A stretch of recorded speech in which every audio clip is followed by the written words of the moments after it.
Épuisée par tant de travail, la pauvre femme de ménage s'endormit dans la chambre du PDG millionnaire. Mais elle n'imaginait pas qu'il rentrerait plus tôt à la maison et, à 32 ans, Claire Dubois vivait à Paris depuis près d'une décennie. Mais elle avait l'impression d'y passer comme un fantôme.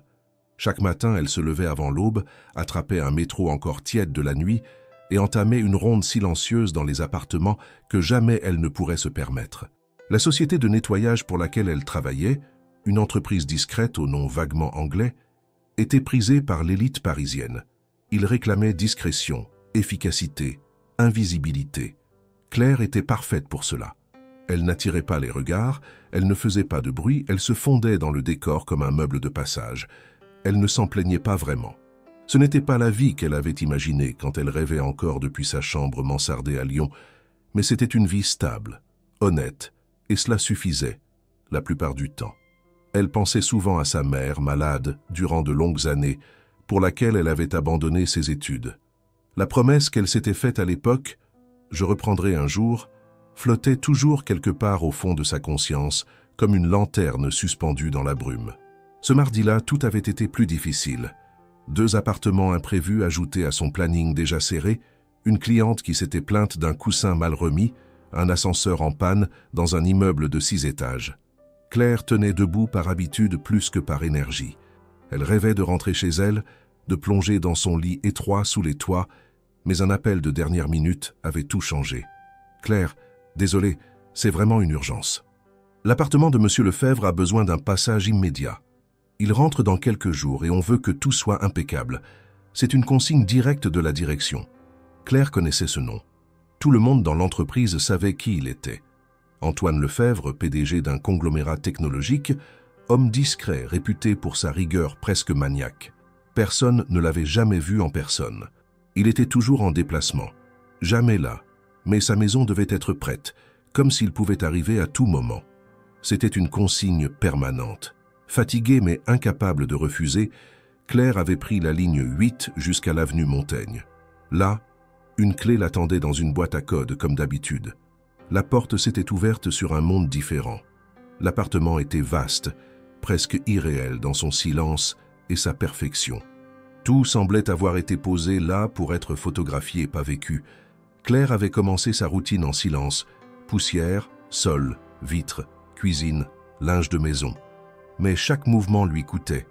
À un moment, en entrant dans la chambre principale, elle avait ressenti une lourdeur subite dans tout son corps. Le lit immense l'appelait comme une mer calme. Elle avait regardé autour d'elle.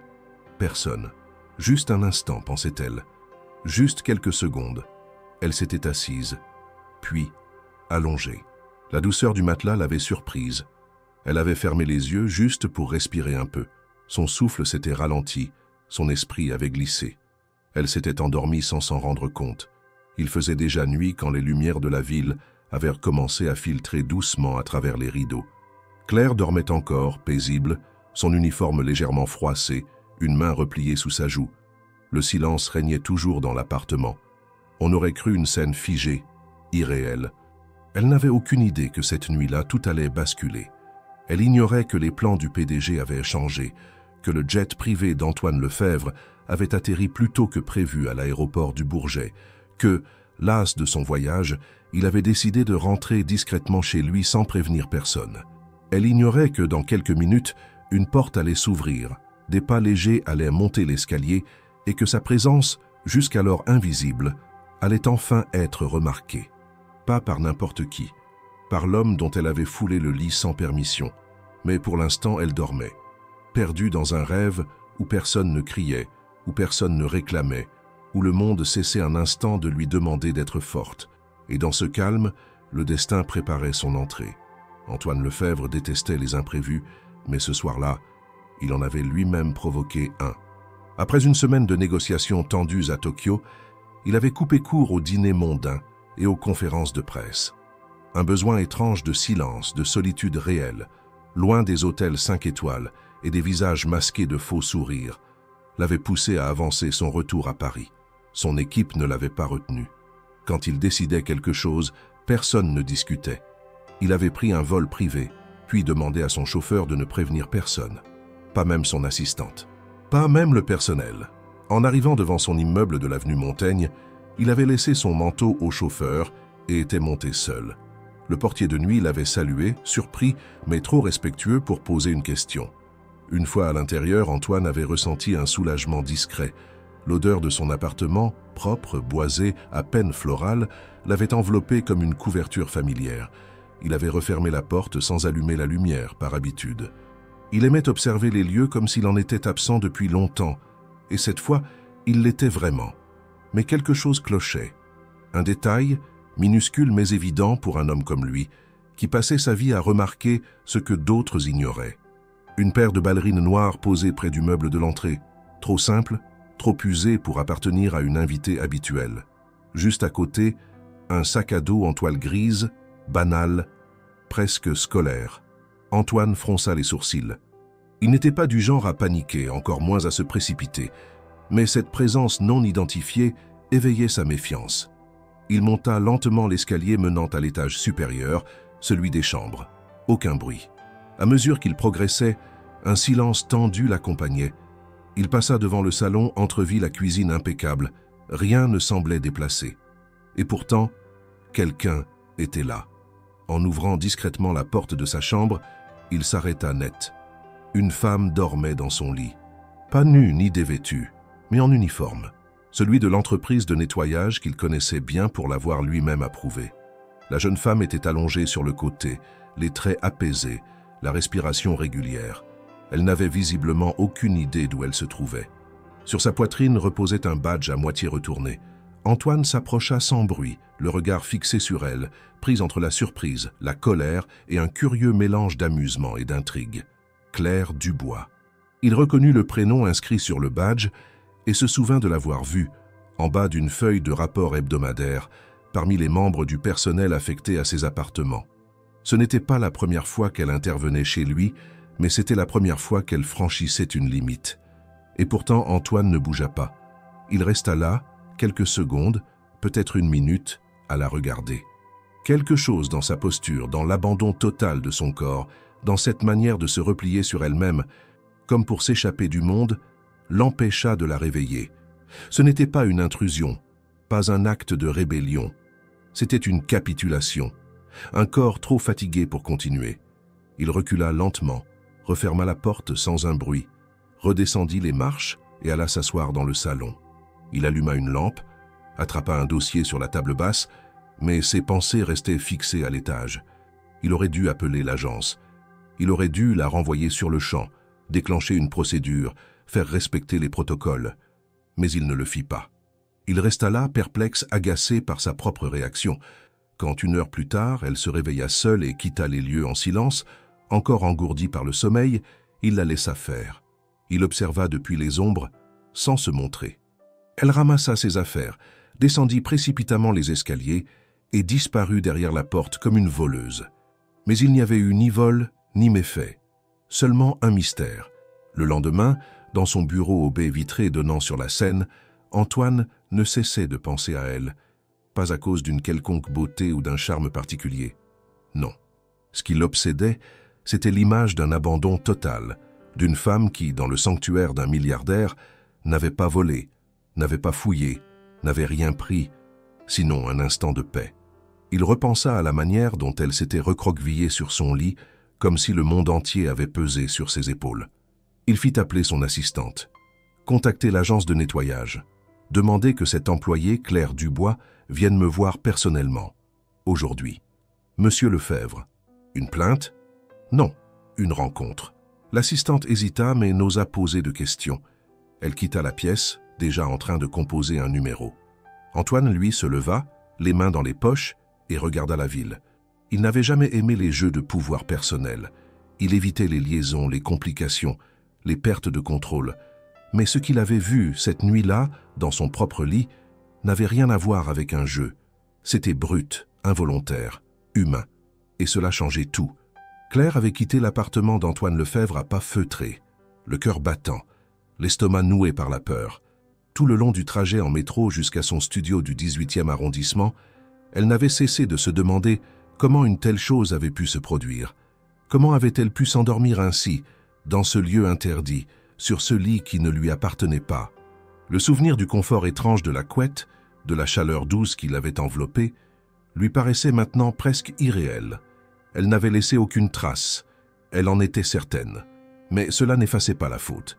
Elle s'attendait à être convoquée, licenciée, punie, peut-être même humiliée. C'est pourquoi, lorsque le téléphone sonna en début d'après-midi, elle répondit d'une voix déjà tremblante.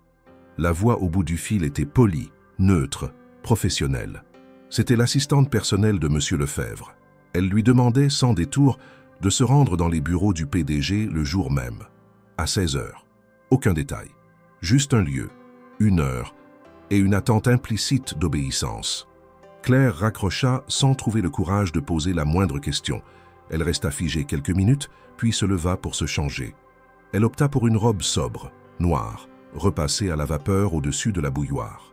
Elle arrangea ses cheveux du mieux qu'elle put, maquilla légèrement les cernes qui creusaient son regard. En sortant, elle jeta un dernier coup d'œil au miroir. Elle ne ressemblait à rien de ce que les bureaux de M. Lefebvre attendaient. Mais elle y allait tout de même. L'immeuble, situé non loin des quais, dominait la scène. De grandes baies vitrées, un hall en marbre clair, des employés en costume, tout transpirait le pouvoir et la discrétion. On lui demanda son nom, puis on lui remit un badge temporaire. L'ascenseur la mena au dernier étage, où l'attendait une réceptionniste élégante. Celle-ci l'introduisit dans une salle de réunion vide, au mobilier moderne, presque clinique. Claire attendit, les mains jointes sur ses genoux, l'esprit parcouru de scénarios catastrophes. Lorsque la porte s'ouvrit enfin, ce fut Antoine lui-même qui entra. Il portait une chemise bleu nuit sans cravate, les manches retroussées sur ses avant-bras. Aucun garde du corps, aucun témoin. Il s'assit en face d'elle sans parler.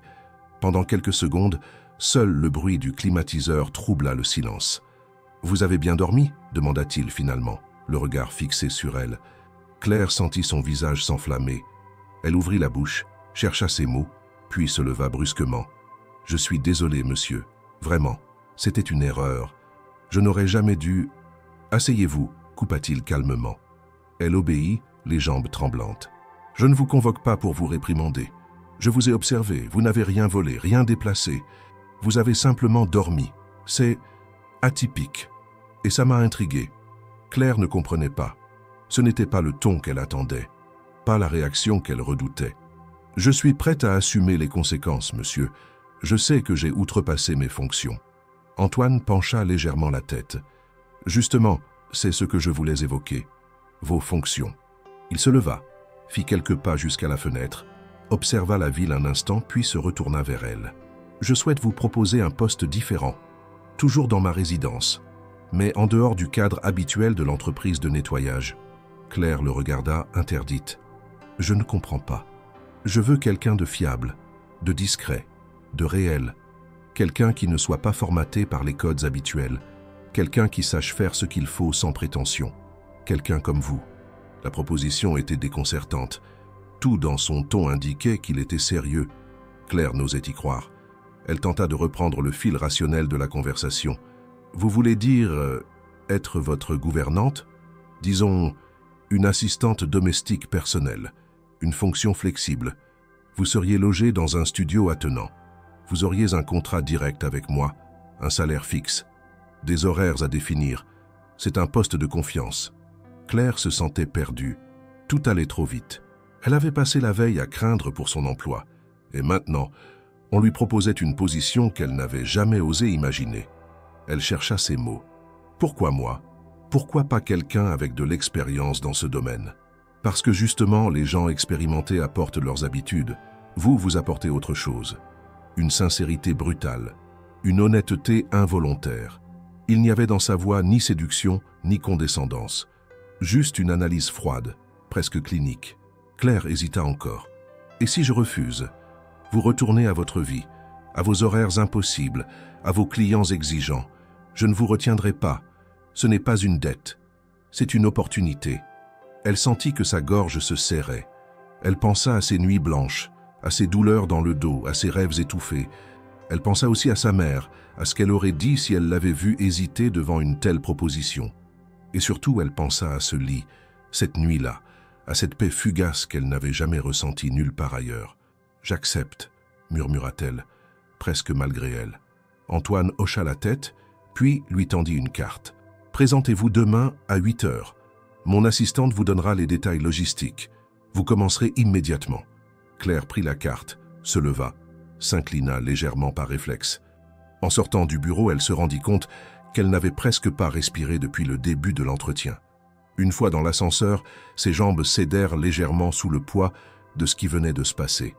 Elle s'adossa à la paroi, ferma les yeux. Un monde nouveau venait de s'ouvrir. Pas forcément plus facile, mais différent. Et peut-être, quelque part, un peu plus supportable.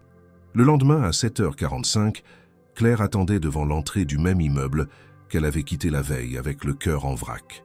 Cette fois, elle n'était pas une employée anonyme parmi d'autres. Elle avait été engagée personnellement par Antoine Lefebvre. Rien que l'idée de le revoir dans un contexte aussi direct faisait battre son cœur plus vite qu'elle ne l'aurait admis. Elle n'avait pas dormi. La nuit s'était écoulée dans un mélange d'appréhension, d'excitation et d'un sentiment presque irréel de franchir une frontière qu'elle n'avait jamais imaginé atteindre. À 8 heures précises, une femme élégante ouvrit la porte. Elle se présenta rapidement. Mathilde, assistante personnelle d'Antoine pour tout ce qui concernait la gestion administrative et les déplacements. Elle n'avait pas l'air surprise de la voir. Elle guida Claire à travers les couloirs comme si elle faisait cela tous les jours.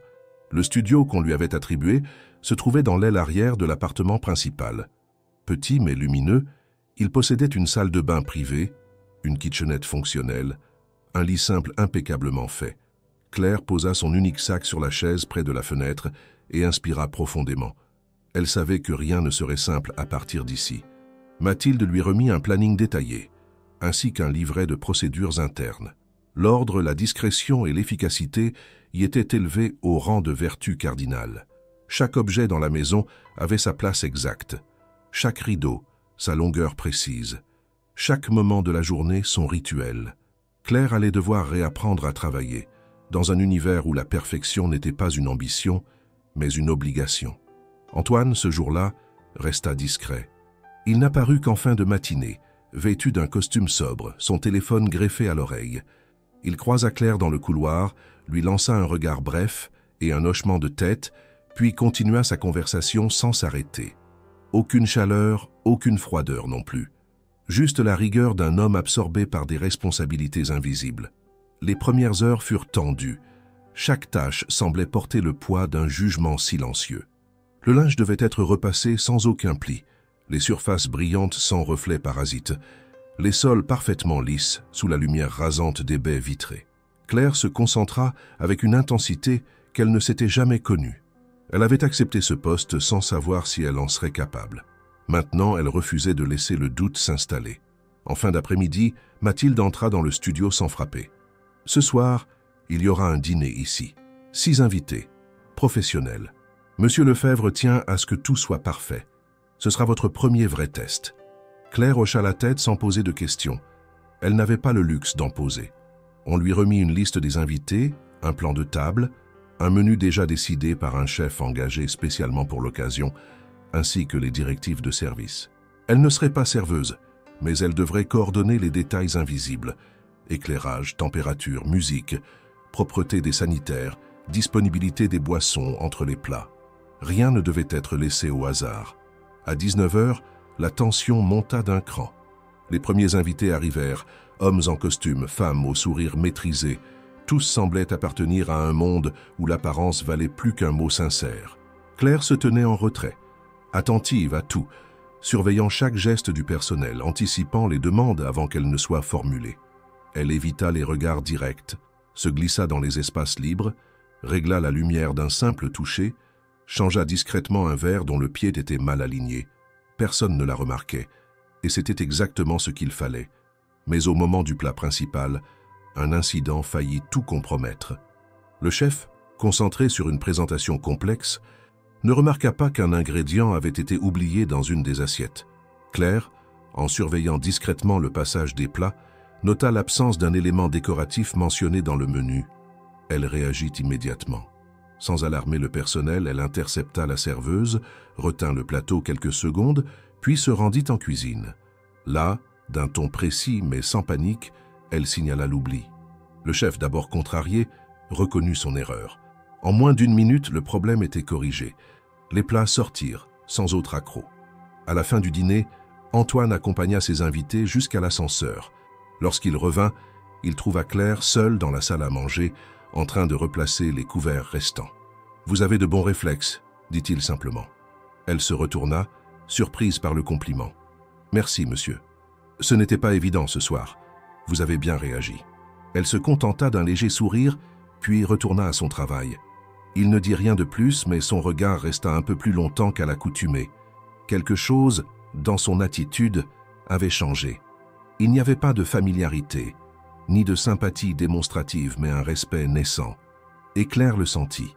Cette nuit-là, lorsqu'elle rentra dans son petit studio, les pieds douloureux, le dos tendu, elle s'autorisa à s'asseoir quelques minutes au bord du lit. Elle regarda par la fenêtre la ville qui ne dormait jamais. Elle n'avait rien prouvé à personne, sauf à elle-même. Elle avait tenu bon, elle avait fait face. Et même si elle ne savait pas encore où cela l'amènerait, elle savait qu'elle avait franchi un cap. Un premier défi, une première victoire. Le lendemain du dîner, Claire se leva avec la sensation étrange d'avoir traversé un seuil invisible. Tout en elle gardait l'apparence de la discrétion, mais elle savait que quelque chose avait basculé. Ce n'était pas tant le compliment discret d'Antoine Lefebvre qui occupait ses pensées, mais le sentiment d'avoir été vue autrement que comme une simple exécutante. Ce regard furtif, cet écho dans sa voix lorsqu'il avait parlé de ses bons réflexes, tout cela avait laissé en elle une trace difficile à nommer. Elle s'efforça pourtant de garder les pieds sur terre. Ce monde n'était pas le sien, et il ne le serait probablement jamais. Ce matin-là, l'appartement semblait plus calme que d'habitude. Antoine était parti tôt pour une réunion à la Défense, et Mathilde n'avait laissé que quelques consignes mineures. Claire profita de ce répit pour remettre en ordre les pièces principales et organiser les réserves de linge, avant de s'occuper du salon, pièce centrale de l'appartement. C'était un espace vaste baigné de lumière, décoré avec un goût sûr, sans ostentation. Des objets choisis avec soin, des livres d'art contemporain, quelques sculptures sobres et surtout des photos encadrées. En dépoussiérant les étagères, son regard fut attiré par l'un de ces cadres qu'elle n'avait jamais vraiment observé. Il était posé légèrement à l'écart, presque dissimulé derrière une pile de catalogues. La photo datait manifestement d'il y a plusieurs années. On y voyait Antoine, plus jeune, les traits moins marqués, le regard plus ouvert. À ses côtés, une femme, élégante, souriante, les cheveux relevés dans un chignon flou. Leurs mains étaient entrelacées. L'image respirait une intimité simple et vraie. Claire sentit une légère tension naître dans sa poitrine, sans pouvoir l'expliquer. Elle hésita à reposer la photo sans y penser davantage. Mais la question lui brûlait les lèvres. Qui était-elle? Et pourquoi cette photo, manifestement précieuse, était-elle presque cachée? Ce fut en fin de journée qu'elle trouva le moment de poser la question. Antoine, revenu d'une série de réunions, était installé dans le salon avec une tasse de thé, les yeux perdus dans les informations projetées sans son à l'écran de télévision. Claire s'approcha pour lui demander s'il désirait quelque chose de plus. « Non, merci. C'est parfait », répondit-il sans lever les yeux. Elle hésita. Puis, en rangeant un coussin de velours tombé au sol, elle se tourna doucement vers lui. « Excusez-moi, je ne veux pas être indiscrète, mais j'ai vu une photo aujourd'hui. Vous, avec une femme. » Elle avait l'air importante. Antoine leva enfin les yeux vers elle. Un bref instant, son regard fut traversé par une expression qu'elle n'avait encore jamais vue. Ce n'était ni la distance habituelle, ni la froideur contrôlée. C'était autre chose. Une fissure. « Ce n'est rien », répondit-il après une courte pause. Mais sa voix avait changé. Claire le sentit immédiatement. Il ne mentait pas. Il évitait. Ce n'était pas un refus agressif. C'était un repli, une fermeture nette. Elle aurait pu s'excuser, faire marche arrière, effacer la question d'un mot. Mais elle resta immobile, droite, silencieuse. Et cette immobilité, ce choix de ne pas reculer, eut un effet étrange. Antoine reposa sa tasse avec lenteur, puis se leva. « Ce n'est pas un sujet que j'aborde, pas même avec mes proches. Je préfère qu'on la laisse là où elle est, dans le passé. » Il ne haussait pas la voix, il ne fuyait pas non plus, mais tout en lui disait « Ne va pas plus loin ». Claire hocha la tête. « Bien compris, monsieur. » Il la regarda encore un moment, puis se détourna pour aller dans son bureau. La porte se referma sans bruit. Le reste de la soirée se déroula dans un silence inhabituel. Claire n'entendit plus sa voix. Elle n'eut plus de consignes. Elle termina ses tâches éteignit les lumières secondaires, vérifia les stores, puis se retira dans son studio. Elle ne savait pas si elle avait franchi une limite. Elle ne regrettait pas d'avoir demandé. Mais elle comprenait maintenant que derrière les murs immaculés de cet appartement, il y avait plus que de l'ordre et du silence. Il y avait des zones fermées, des pièces intérieures dans lesquelles personne n'avait le droit d'entrer. Ce soir-là, en s'allongeant dans son lit, Claire regarda une dernière fois le plafond. Elle repensait à la femme de la photo, à ce sourire, à cette proximité que même l'image parvenait à transmettre. Ce n'était pas une relation anodine. Et Antoine n'était pas un homme qui gardait les choses sans raison. Si cette photo était encore là, c'est qu'elle représentait quelque chose d'irrésolu. Et bien qu'elle ait respecté son choix de ne pas en parler, quelque chose en elle avait perçu, pour la première fois, une faille dans cette façade parfaite. Un détail que personne d'autre ne semblait avoir vu. Les jours qui suivirent l'épisode de la photo furent teintés d'un silence étrange entre Claire et Antoine.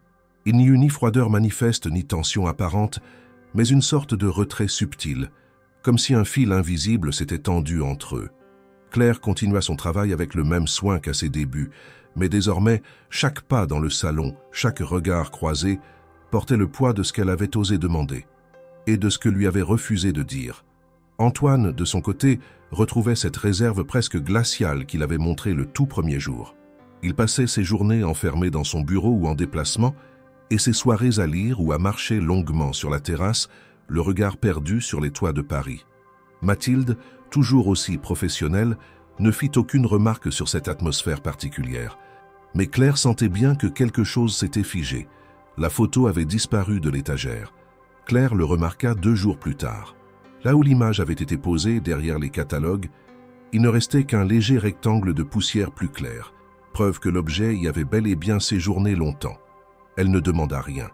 Elle savait que c'était sa question qui avait déclenché ce retrait.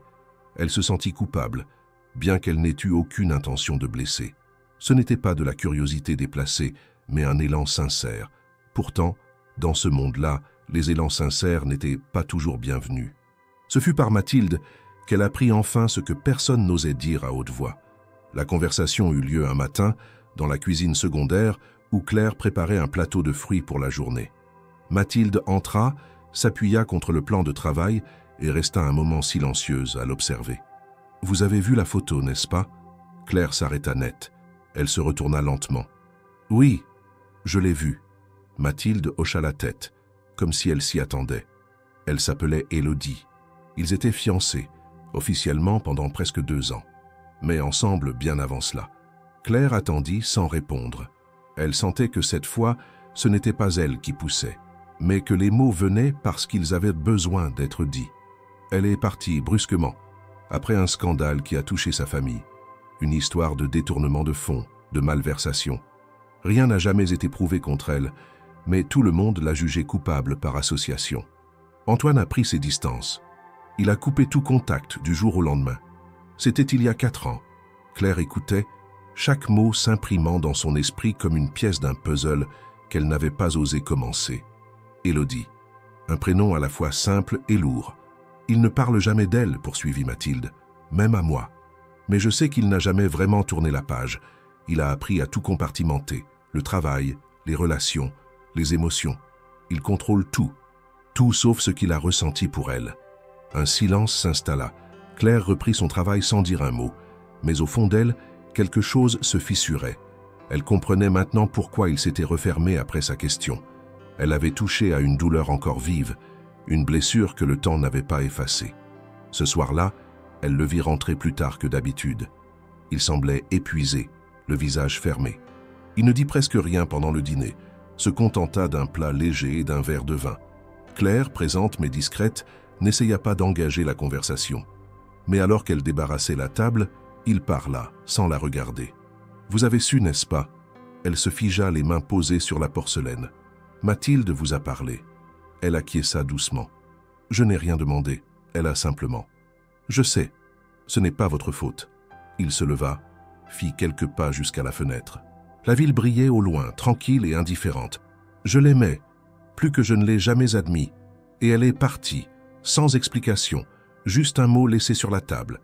Claire sentit sa gorge se serrer. Elle n'avait jamais entendu sa voix aussi nue, aussi humaine. Je ne suis pas un homme facile, ajouta-t-il. Je suis exigeant, rude parfois, mais je suis loyal, et j'attendais la même loyauté en retour. Il se retourna enfin vers elle. Depuis ce jour, je n'ai plus laissé personne entrer. Pas vraiment, et parfois je me dis que c'est mieux ainsi. Claire n'eut pas de réponse immédiate. Que pouvait-elle dire à un homme qui se confessait sans chercher de consolation? Elle ne voulait ni le rassurer ni le plaindre. Alors elle fit la seule chose qui lui parut juste. Elle resta là, présente, sans s'éloigner, sans fuir. Il hocha la tête, comme s'il comprenait. « Vous pouvez disposer, Claire. » Elle s'inclina légèrement et sortit. Mais cette fois, elle ne se sentait pas repoussée. Elle se sentait incluse dans un cercle nouveau, un espace intime où, même sans mots, elle avait sa place. Ce fut la première nuit depuis longtemps où elle ne rêva pas d'évasion. Ce jour-là, Paris s'était réveillé sous un ciel bas et menaçant. Les nuages gris s'étaient accumulés au-dessus de la ville comme un couvercle sur une marmite prête à déborder. La pluie n'avait pas encore commencé à tomber, mais l'air sentait déjà l'orage, ce parfum métallique et humide que les pavés connaissaient trop bien.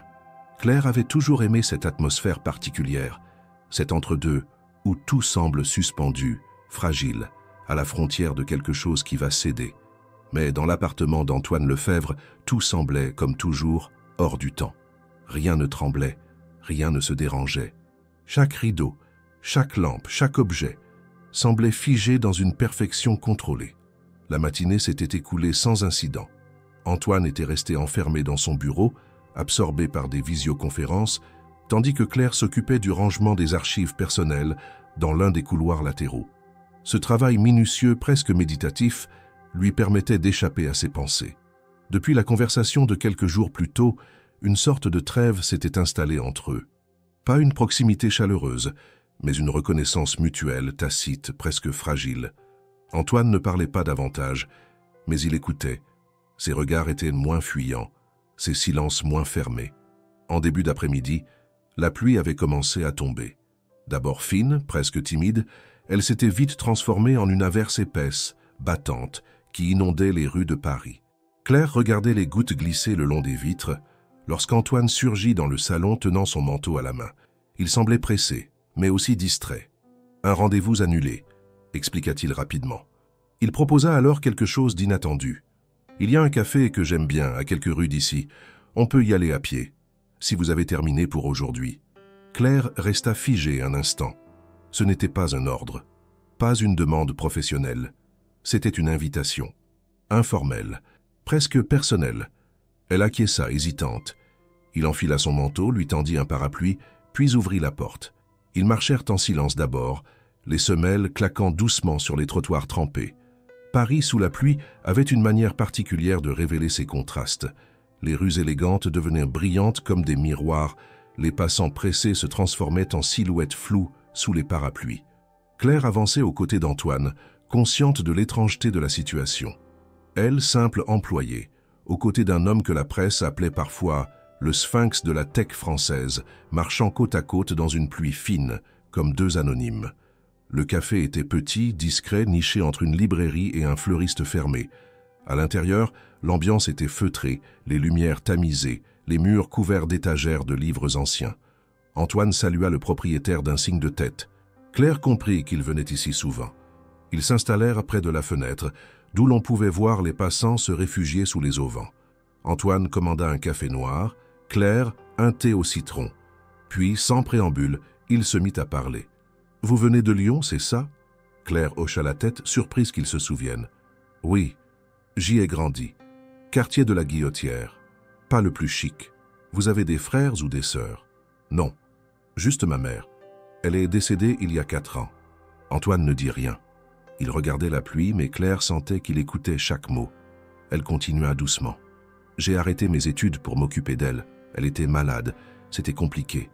Il fallait payer le loyer, les soins. Alors j'ai pris ce que je pouvais. Des petits boulots. Le ménage, d'abord temporaire, est devenu permanent. Et maintenant, me voilà ici. » Il se tourna enfin vers elle. « Vous auriez aimé faire quoi si les choses avaient été différentes ?» Claire sourit, mais un peu tristement. « J'aimais les lettres, les langues. J'aurais aimé être professeur. Ou peut-être traductrice. J'avais commencé un diplôme, mais je n'ai jamais pu le terminer. « Il n'est jamais trop tard », murmura-t-il. La phrase resta suspendue entre eux, pas comme une promesse mais comme une possibilité. Claire le regarda longuement, puis baissa les yeux.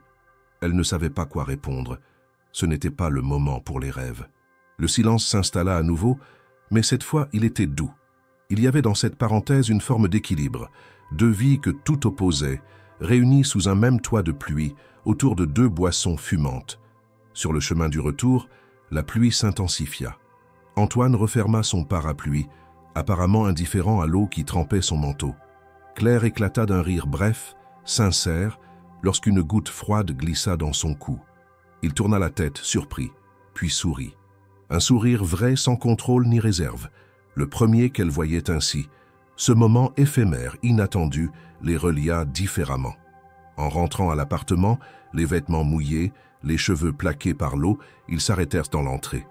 Claire allait se diriger vers son studio lorsqu'Antoine posa une main légère sur son bras. « Merci pour cet après-midi. » Elle hocha la tête, incapable de parler. Puis elle entra dans son studio, referma la porte derrière elle et s'adossa à celle-ci en fermant les yeux. Ce n'était pas de l'amour, pas encore. Ce n'était même pas une attirance clairement définie, mais c'était un début, quelque chose qui naissait sans bruit. Dans une promenade sous la pluie, entre deux êtres que la vie avait cabossés à leur manière, une fissure s'était ouverte dans la carapace. Et à travers cette fissure, un peu de lumière passait enfin. Quelques semaines après la pluie et le café, l'atmosphère s'était transformée entre Claire et Antoine, non pas par des mots grandioses, mais par des silences moins lourds, des regards moins fermés. Claire sentait que quelque chose amenait Antoine à baisser ses barrières, à accepter qu'elle soit plus qu'une présence dans les couloirs. Elle, de son côté, devenait plus assurée dans son rôle, plus attentive aux détails invisibles, tout en gardant l'humilité de celle qui connaît ses limites. C'est un jeudi matin au début de juin quand Antoine frappa à la porte de son studio. Claire, réveillée depuis l'aube, préparait le petit déjeuner. Elle avait disposé un plateau simple, pain frais, confiture artisanale, beurre, café. Elle sursauta légèrement quand il entra sans prévenir, geste rare chez lui. Il portait une veste légère, le visage marqué, mais pas tendu. Il referma la porte derrière lui. « Claire, » dit-il sans fioriture, « voulez-vous m'accompagner à Nice pour un déplacement professionnel ?» Elle s'arrêta de poser la tasse. « Nice. » Le mot résonna dans sa tête. Nice. La lumière, la mer, un rythme différent. Elle n'avait jamais été invitée à faire partie d'un voyage de ce genre. Ce n'était pas simplement un nouvel emploi, mais une extension inattendue de ce rôle. « Bien sûr, » répondit-elle en reprenant contenance. « Quand partons-nous et pourquoi faire exactement ?» Antoine la regarda hésitant quelques secondes, comme s'il ne savait pas s'il fallait tout dire. « C'est un séminaire, avec des investisseurs, Côte d'Azur, 3 jours. Je veux que vous soyez mon assistante personnelle pendant ce séjour. Vous gérerez tous les détails, le lieu, les repas, les transports, tout. Je compte sur vous pour que tout soit parfaitement fluide. » Ce soir-là, Claire ne dormit pas. Elle passa des heures à faire des listes, à étudier les cartes de Nice, les hôtels, les plages, les restaurants. Elle chercha les meilleures vues, les moins connues, les endroits où l'on ressentait la Côte d'Azur sans qu'elle soit une vitrine touristiquement criarde. Elle voulait être à la hauteur de cette confiance, pour Antoine, pour elle-même. Arrivés à Nice en fin d'après-midi, le contraste avec Paris frappa Claire. Chaleur douce, odeur de sel, lumière dorée qui s'étalait sur les façades chaudes. Antoine était calme, plus détendu que tout ce qu'elle avait vu jusque-là. Ses épaules, d'habitude tendues, semblaient plus lâchées. Elle le suivait à travers les couloirs de l'hôtel, admirant le patio intérieur, les bougainvilliers, les volets pastels. Elle vérifia son planning une dernière fois. Le premier soir, ils partageaient un repas au bord de la mer, dans un restaurant discret mais élégant, terrasse ouverte sur les vagues. Claire supervisait le service du vin, s'assurait que le menu corresponde au goût des investisseurs, anticipait les demandes. Plus d'eau fraîche, une assiette de légumes pour un invité végétarien, la carte des desserts imprimée à nouveau parce que la lumière ne la mettait pas en valeur. Antoine ne parlait pas beaucoup, mais son regard revenait souvent vers elle, comme s'il cherchait à mesurer quelque chose, son efficacité, sa calme, sa lumière silencieuse. Le lendemain, Claire visita la ville avec Antoine avant le début du séminaire. Le vieux Nice, ses ruelles étroites, ses façades ocres, les marchés aux fleurs. Antoine lui montra quelques vues qu'il aimait. La promenade des Anglais, mais surtout un belvédère moins fréquenté donnant sur la baie des Anges, où les bateaux se balançaient doucement. C'était un moment de paix, sans agenda, sans exigence. Claire se permit de respirer. Elle se rendit compte qu'elle ne marchait plus à pas de fonctionnaire dans un grand domaine, mais qu'elle était là, présente, comme si ce regard qu'elle avait gagné lui permettait de respirer elle aussi. Le séminaire en lui-même fut exigeant. Des présentations, des rencontres. Claire dut orchestrer les déplacements, s'assurer que les dossiers soient prêts, coordonner les intervenants, gérer les pauses, les invitations. Lors d'un dîner de gala, elle évita un autre faux pas. Un invité proposa un toast impliquant un vin rare, mais le sommelier du lieu n'avait pas la carte requise. Claire intervint discrètement, suggéra une alternative, proposa une boisson du terroir provençal, douce, qui surprit agréablement les convives. Le compliment qu'elle reçut en retour, un simple « c'était judicieux », la fit sourire intérieurement. Le soir, après la dernière rencontre, Antoine la remercia. Pas avec des mots cérémonieux, mais avec une voix plus douce qu'il ne l'avait jamais employée. Ses yeux hésitaient entre la fatigue et une admiration retenue. « Vous avez fait un excellent travail, Claire. Je ne pouvais pas espérer meilleur soutien ici. » Elle sentit ses joues chauffer. Elle n'avait jamais entendu « excellent » dans ce contexte, ni dans sa vie personnelle, ni professionnelle. Elle répondit simplement « Merci, monsieur Lefebvre ». Plus tard, elle se retrouva seule sur le balcon de l'hôtel, le clapotis des vagues en contrebas, les lumières de la baie scintillant. Elle pensait à ce que ce voyage venait de changer. Ce n'était plus seulement un poste qu'il lui avait donné. C'était une confiance tangible, lourde de responsabilité, mais aussi d'unité, de complicité naissante. Elle pensa à Élodie, à cette absence qui hantait Antoine. Elle se demanda pour la première fois ce que signifierait réellement la présence de quelqu'un près de lui, pas comme employé, mais comme personne à part entière. Et en même temps, elle comprit que ce voyage à Nice n'était qu'un premier pas vers quelque chose de plus grand. Quelque chose qu'elle ne savait pas encore nommer. Le dernier soir du séminaire à Nice, un dîner plus informel avait été organisé dans un restaurant local prisé pour sa cuisine méditerranéenne et son atmosphère décontractée. La salle, ouverte sur une cour intérieure, était décorée de guirlandes lumineuses suspendues dans les oliviers. Les convives arrivaient par petits groupes, certains en costume, d'autres déjà plus détendus, verres de rosé à la main, discutant de contrats, de stratégies, mais aussi de voyages, de souvenirs d'été, de vie. Claire, vêtue d'une robe sobre bleu marine, était restée en retrait comme à son habitude, mais à distance visible d'Antoine, veillant aux petits détails, aux placements, aux assiettes spéciales, aux besoins non exprimés. Elle était dans un entre-deux constant, présente mais invisible, professionnelle mais attentive, avec cette capacité rare d'être là sans occuper l'espace. Antoine la regardait parfois, avec ce regard qui ne disait rien, mais qui parlait déjà trop. Un regard qu'il ne s'autorisait pas, mais qui revenait malgré lui, alors qu'elle revenait d'un bref passage en cuisine pour vérifier un changement de plat demandé à la dernière minute, une voix l'appela par son prénom. Pas Antoine, pas un serveur. Une voix féminine franche, légèrement moqueuse. « Claire Dubois, c'est bien toi ?» Elle se retourna, stupéfaite. Une femme, la trentaine, tailleur blanc cassé, rouge à lèvres vif, approchait, un verre à la main. Claire mit quelques secondes à la reconnaître. C'était Camille Renaudin, une connaissance de son adolescence à Lyon. Pas une amie, pas une ennemie. Quelqu'un qui avait été là dans les années difficiles, mais pas du bon côté. Claire sentit immédiatement sa gorge se nouer. « Camille » murmura-t-elle, figée. « Par tous les saints, mais qu'est-ce que tu fais là ?» s'exclama Camille, déjà plus forte qu'il ne fallait, attirant l'attention de quelques convives. Claire tenta de sourire, mais son estomac se nouait déjà. « Je travaille. » Camille haussa les sourcils. « Travailler ? Ici ? Avec eux ? Tu plaisantes ? C'est toi qui es responsable de tout ce petit cirque ? Non mais attends. » Elle posa son verre, comme pour appuyer son théâtre, puis croisa les bras. « Tu te souviens de ce que tu me dois, hein ? C'est drôle de te voir là, toute proprette, à faire la chef d'orchestre avec les grands de ce monde. » Claire sentit le sang quitter son visage. Antoine, un peu plus loin, avait tourné la tête. Il s'approchait lentement, comme alerté par le ton, par l'attitude. « Camille, ce n'est ni le lieu ni le moment, » souffla Claire, tentant de garder contenance. « Oh, excuse-moi, madame la directrice de séminaire. Tu préfères qu'on règle ça quand ?» Parce que moi, j'attends toujours mes 200 € de cette coloc pourrie que t'as laissée en plan. T'as peut-être oublié, mais moi pas. La scène n'était pas encore un scandale, mais le ton, le contexte, la gêne visible de Claire commençaient à faire tourner les têtes. Antoine arriva alors. Il se plaça à côté de Claire sans même adresser un regard à Camille. « Un problème ?» demanda-t-il simplement. Camille haussa les épaules. « Non, aucun. On se connaît, elle et moi. Juste de vieilles histoires non réglées. Rien de grave. » Antoine tourna lentement la tête vers elle. Son regard, froid, précis, pesait plus qu'un discours. « Vous êtes une invitée ici. Je vous prie de respecter la tenue de cette soirée. Ou de partir si vous préférez régler des comptes ailleurs. » Camille ouvrit la bouche, prête à répliquer, mais le ton d'Antoine ne laissait place à aucune réponse. Elle détourna les yeux, saisit son sac, puis tourna les talons, visiblement vexée.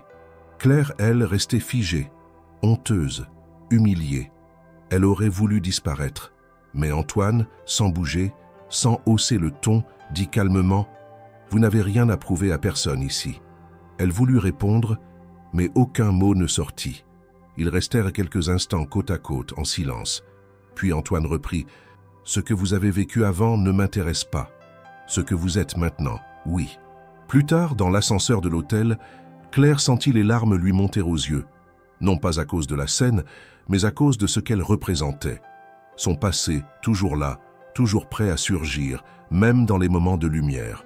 Cette vieille dette, ridicule en soi, n'était rien à côté du sentiment qu'elle n'était jamais vraiment libre d'où elle venait. De retour dans sa chambre, elle s'assit au bord du lit, les mains tremblantes. Antoine avait été clair, juste, sans excès. Il l'avait protégée en quelque sorte. Mais elle ne pouvait s'empêcher de ressentir une faille en elle. Elle avait failli perdre le contrôle, failli se laisser écraser par une version d'elle-même qu'elle croyait enterrée. Ce soir-là, elle ne dormit presque pas. Mais pour la première fois, elle comprit que ce n'était pas l'opinion des autres qui la retenait, c'était son propre regard sur elle-même. Et que pour avancer, pour exister dans ce nouveau monde, il allait falloir faire face, non plus fuir, parce que même les dettes du passé peuvent être soldées, mais seulement si on décide de ne plus s'y cacher. De retour à Paris, Claire avait gardé un silence presque complet. Durant le vol, elle n'avait échangé que quelques mots logistiques avec Antoine, répondant par des phrases brèves, évitant son regard. Il n'avait pas insisté, respectant cette distance nouvelle, mais il la ressentait. Quelque chose s'était cassé, non entre eux, mais à l'intérieur d'elle. Une fêlure que la scène à Nice avait ravivée. Un rappel violent que le passé n'était jamais très loin, toujours prêt à se glisser dans les interstices du présent, à empoisonner le moindre moment de lumière. Dans les jours qui suivirent, Claire reprit ses tâches avec rigueur, mais sans cette aisance qu'elle avait peu à peu gagnée. Elle redevenait presque invisible, comme au premier jour. Antoine l'observait, tentait parfois de briser le silence, mais elle esquivait, polie mais distante. Il comprenait qu'elle n'était pas fâchée contre lui. C'était plus profond. Elle s'éloignait pour se protéger, peut-être pour ne pas trop espérer. Et il sentait qu'à ce rythme, il allait la perdre. Puis un matin, alors qu'elle s'apprêtait à descendre faire les courses pour l'intendance, on sonna à la porte de l'appartement. C'était inhabituel. Le personnel, les livraisons, les rendez-vous, tout passait toujours par l'assistante ou les concierges. Une visite impromptue était rare. Claire ouvrit. Devant elle, droite et calme, se tenait une femme que le temps n'avait pas réussi à effacer de la mémoire d'Antoine. Élodie. Elle n'avait pas changé autant que Claire aurait pu l'imaginer. Elle était belle, bien sûr, dans ce genre froid et maîtrisé. Maquillage discret, vêtements de qualité sans ostentation, posture étudiée. Mais ses yeux portaient une nervosité contenue. Claire, interdite, la regarda sans comprendre. « Je suis Élodie », dit-elle d'une voix posée. « Est-ce que je peux lui parler ?» Claire hésita, puis la laissa entrer, sans rien dire. Élodie s'installa dans le salon, comme si l'endroit lui appartenait encore un peu. Claire s'éloigna à la prévenir Antoine, qui descendit après quelques minutes, le visage fermé, les traits tendus. « Pourquoi maintenant ?» demanda-t-il en entrant dans la pièce. « Parce que je devais te parler, » répondit Élodie. « Parce que j'ai entendu des choses. Sur toi, sur elle. » Il ne répondit pas. Elle continua. « Tu ne peux pas la laisser entrer dans ta vie sans te souvenir de ce que ça t'a coûté, Antoine. Je sais que tu crois avoir tourné la page, mais regarde-toi. Tu es en train de refaire la même erreur. » Claire, qui avait tenté de se faire discrète dans le couloir, entendait désormais clairement. « Elle n'est pas comme moi, Antoine. ajouta Élodie. Mais crois-moi, c'est justement là que tu vas te perdre, parce que tu es attiré par ce que tu ne comprends pas, par ce qui n'a pas sa place ici. Elle s'était levée, la voix plus dure. Et elle, reprit-elle plus bas, elle croit que tu peux l'aimer, mais tu ne peux pas, parce que tu reviendras toujours à ce que tu connais, à ce que tu es, à moi. Le silence fut coupé net par Claire, qui entra enfin dans la pièce. Elle n'en pouvait plus. Elle ne voulait pas entendre davantage. Elle regarda Antoine puis Élodie. « Je vais partir, dit-elle simplement. Je crois que vous avez besoin de parler. Et moi, j'ai besoin de respirer. » Elle marcha vers son studio, attrapa son sac, puis quitta l'appartement. Antoine ne la retint pas. Pas tout de suite. Il resta là, debout devant Élodie, les poings serrés. « Tu n'as pas changé, » murmura-t-il. « Tu viens toujours au moment où tu sens que quelque chose t'échappe. Mais cette fois, tu ne resteras pas. Tu dis ça maintenant. Mais quand elle partira, tu reviendras, comme toujours. Non, Élodie, cette fois, je choisis autre chose. Et je ne crois pas que tu comprendras jamais ce que ça veut dire. » Elle partit sans répondre, les talons claquant dans le marbre. Antoine sortit quelques minutes plus tard. Il prit sa voiture, roula sans réfléchir jusqu'à la rive gauche. Il connaissait l'endroit où Claire allait quand elle voulait être seule, un petit jardin caché entre deux immeubles, près du Panthéon. Il l'y trouva assise sur un banc, les yeux dans le vide. Elle ne bougea pas en le voyant. « Tu vas me demander de rester ?» murmura-t-elle. « Non, je vais te demander de me dire ce que tu veux, ce que toi tu veux. » Elle le regarda, les yeux brillants. « Je voulais croire que j'avais une place ici, avec toi. Pas juste comme employé, comme moi, Claire. Mais ton passé est partout. Il suffit qu'une personne apparaisse pour que je me sente de trop. Tu n'es pas de trop, Claire. Tu es celle que j'ai choisi de garder quand tout me disait de rester seule. Tu m'as rendu les silences supportables. Tu m'as montré que je pouvais respirer à nouveau. » Elle resta un moment sans parler. Puis, lentement, elle hocha la tête. « Et maintenant ? Maintenant, c'est à toi de décider. Si tu restes, si tu pars. Mais sache une chose. Je ne veux pas que tu partes. Pas comme ça. Pas maintenant. » Claire se leva. Elle avait envie de pleurer, mais elle se retint. « Je vais réfléchir, Antoine. J'ai besoin de me retrouver un peu, avant de pouvoir être avec qui que ce soit. » Il respecta ce choix. Il ne la retint pas. Il la regarda s'éloigner, sans courir après elle. Parce qu'aimer vraiment, parfois, c'est savoir attendre. Les jours qui suivirent l'affrontement avec Élodie et le départ de Claire furent marqués par un silence profond dans l'appartement d'Antoine. L'absence de Claire n'était pas simplement visible. Elle était tangible, presque physique. Le calme qui régnait autrefois dans les couloirs paraissait maintenant froid. Antoine continuait à travailler, à assister à ses réunions, à prendre ses décisions, mais chaque geste était plus mécanique, chaque parole plus automatique. Mathilde remarqua ce changement, bien sûr, mais elle ne posa aucune question. Elle savait que quelque chose avait été brisé, ou plutôt mis à l'épreuve. Claire, quant à elle, n'était pas partie très loin. Elle avait quitté le logement de fonction, rendu les clés à Mathilde sans mots superflus, puis s'était installée dans une petite chambre en colocation dans le 14e arrondissement. Pas le confort auquel elle s'était habituée, mais un endroit où elle pouvait redevenir elle-même. Elle avait besoin de distance, pas pour fuir Antoine, mais pour se retrouver, pour comprendre ce qu'elle voulait, ce qu'elle valait. Elle s'était inscrite à un cours du soir en gestion administrative dans un centre communautaire du quartier. 2 fois par semaine, elle se rendait dans une salle modeste, entourée de femmes et d'hommes comme elle, qui avaient repris leurs études tard, avec des histoires de vie souvent compliquées, mais une détermination intacte. Claire retrouvait peu à peu une partie d'elle-même qu'elle croyait perdue. Sa soif d'apprendre, sa capacité de concentration, sa fierté silencieuse. Elle avait également retrouvé quelques anciens contacts, repris le ménage dans 2 appartements, mais à ses conditions.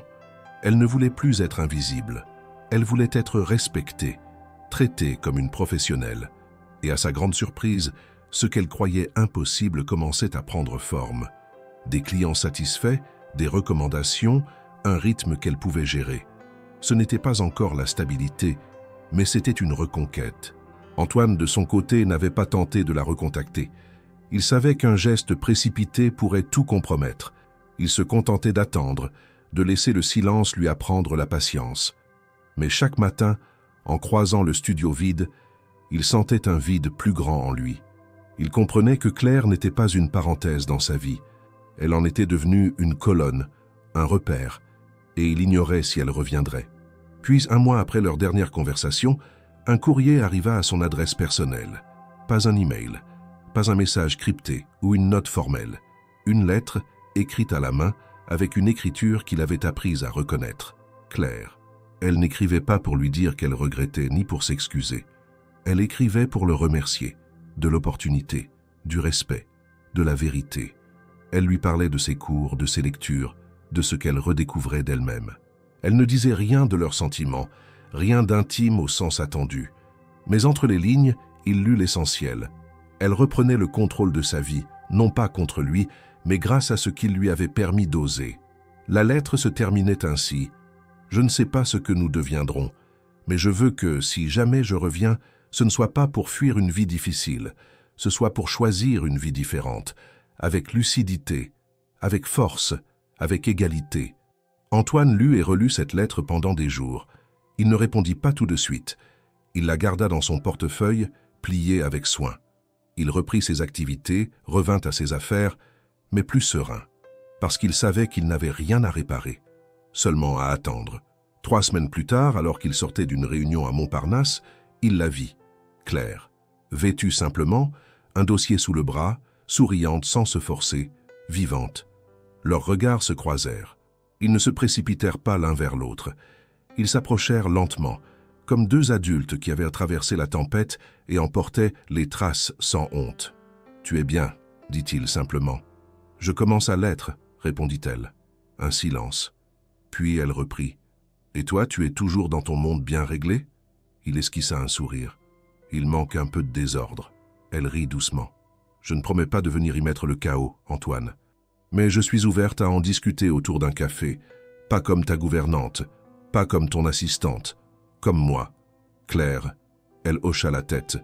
Claire. Ils marchèrent ensemble sans se tenir la main, sans rien précipiter. 2 trajectoires qui avaient su s'éloigner pour mieux se retrouver. Sans promesse, mais avec une nouvelle chance, pas fondée sur le besoin, sur le choix. Et cela changeait tout. Le temps avait passé doucement, avec cette cadence imprévisible qu'adopte la vie lorsqu'on cesse de vouloir la contrôler. Claire et Antoine n'avaient pas tenté de forcer un retour. Aucun des 2 n'avait parlé de reprendre ce qui avait été suspendu. Au lieu de cela, ils s'étaient croisés à intervalles rares, parfois par hasard, parfois parce qu'un rendez-vous professionnel les rapprochait. À chaque rencontre, il y avait une sincérité nouvelle, une forme d'égalité qui n'existait pas auparavant. Ce n'était plus un PDG et une employée. C'étaient 2 individus ayant appris à ne pas se perdre en cours de route. Un après-midi de fin d'été, Claire reçut un appel de Mathilde. L'assistante d'Antoine, toujours aussi discrète, n'utilisait le téléphone qu'en cas de nécessité réelle. « Claire, bonjour. Monsieur Lefebvre souhaiterait vous parler. Pas pour un poste, pour un projet. Il m'a demandé de vous transmettre une invitation à déjeuner, demain, au Jardin des Plantes. » Claire accepta, plus intriguée qu'inquiète. Elle n'avait plus peur de ces invitations, plus peur non plus de ce qu'elles pouvaient éveiller en elle. Elle savait désormais qu'elle avait le droit de dire non, de poser des limites, de choisir. Le lendemain, elle arriva avec quelques minutes d'avance. Antoine l'attendait déjà, vêtu de manière plus décontractée que d'ordinaire, une chemise claire et un pantalon beige, assis à une table discrète, à l'ombre d'un vieux platane. Il se leva pour l'accueillir comme il ne l'avait jamais fait auparavant. « Merci d'être venu. Tu m'as intrigué. J'espère que ce ne sera pas une déception, » répondit-il avec un léger sourire. Ils commandèrent un déjeuner simple. Puis Antoine entra dans le vif du sujet. « Je vais lancer un projet social, une fondation. Rien de publicitaire. J'en ai assez de ces mécénats d'images. Je veux quelque chose d'utile, concret. Et pour ça, j'ai besoin de quelqu'un qui connaisse le terrain, qui sache comment aider sans humilier, qui comprenne ce que c'est que de se battre pour exister. » Claire le regarda sans un mot. « Je voudrais que tu en sois. Pas comme exécutante, pas comme employée, comme partenaire. Il y aura une équipe, un budget, une structure. Mais toi, tu en dessineras les contours avec moi. Ce projet doit être à ton image autant qu'à la mienne. Parce que ce que j'ai compris avec toi, c'est que les compétences, ce ne sont pas les diplômes. C'est le vécu, la dignité, la ténacité. » Claire sentit sa gorge se serrer. Elle ne s'attendait pas à cela. Elle pensait à une proposition polie, peut-être un rôle d'encadrement. Mais là, c'était un partenariat, un espace de création, une reconnaissance pleine. Et pourquoi maintenant? Parce que je suis prêt, parce que je veux que les choses aient un sens, et parce que c'est avec toi que je veux le faire, non pas parce que je te dois quoi que ce soit, mais parce que je crois en toi, pas en ce que tu représentes. En toi. Elle resta silencieuse un long moment, les doigts posés sur le bord de son verre, puis elle releva les yeux. « Tu es prêt à ce que je te dise non? »« Oui, mais j'espère que tu ne le feras pas. » Elle sourit. Pas un sourire timide, mais un sourire calme, conscient. « Alors dans ce cas, d'accord, mais je veux qu'on définisse tout ensemble.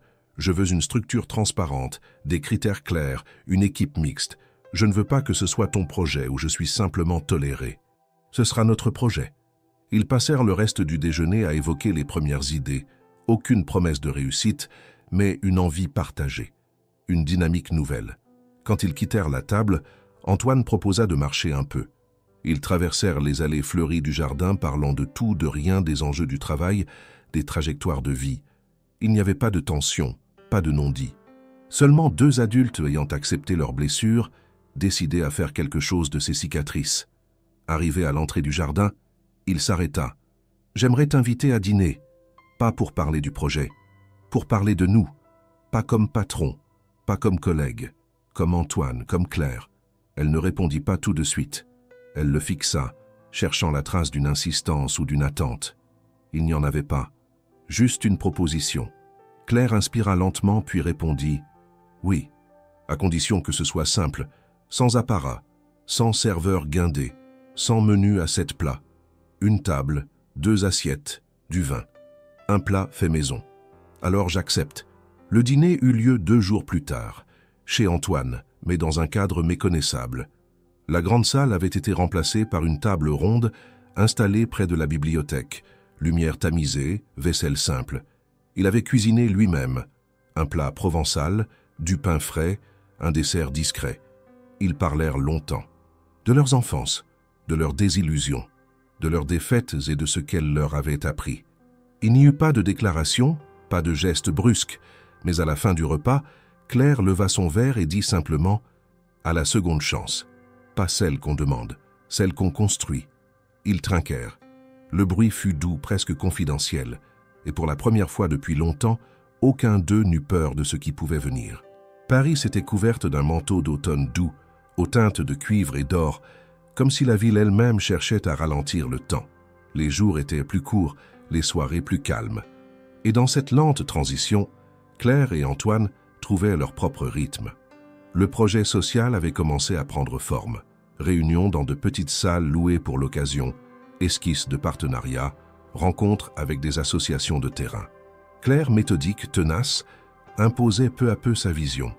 Antoine, de plus en plus à l'écoute, découvrait une autre façon de travailler, moins verticale, plus ancrée. Ils ne vivaient pas ensemble. Ils ne ressentaient pas le besoin de formaliser ce qu'ils construisaient. Le lien existait, fort mais libre. Ils partagèrent des moments, parfois une soirée, parfois une nuit, mais toujours avec respect et lucidité. Il n'y avait plus de rôle à jouer, plus de masques à porter. Claire n'était plus une employée, ni même une invitée. Elle était Claire, tout simplement, et cela suffisait. Un soir de novembre, après une journée particulièrement intense, Antoine proposa à Claire de passer la nuit chez lui. Ce n'était pas la première fois, mais cette fois-là, il avait prévu quelque chose de différent. Lorsqu'elle arriva, il l'attendait dans le salon, un dossier à la main et un sourire discret aux lèvres. Il ne dit rien tout de suite. Il l'invita simplement à le suivre. Ils montèrent à l'étage. Mais au lieu de la guider vers le salon ou la salle à manger, il l'emmena vers la chambre principale. La même chambre où tout avait commencé. La même pièce où, épuisée, elle s'était endormie par erreur des mois plus tôt, sans savoir que cette action changerait le cours de sa vie. Mais ce n'était plus exactement la même chambre. La disposition avait été légèrement modifiée. Les murs, autrefois nus, portaient désormais quelques cadres simples. Pas de grandes œuvres, pas d'art froid, mais des photos, des visages, des moments. Claire s'approcha.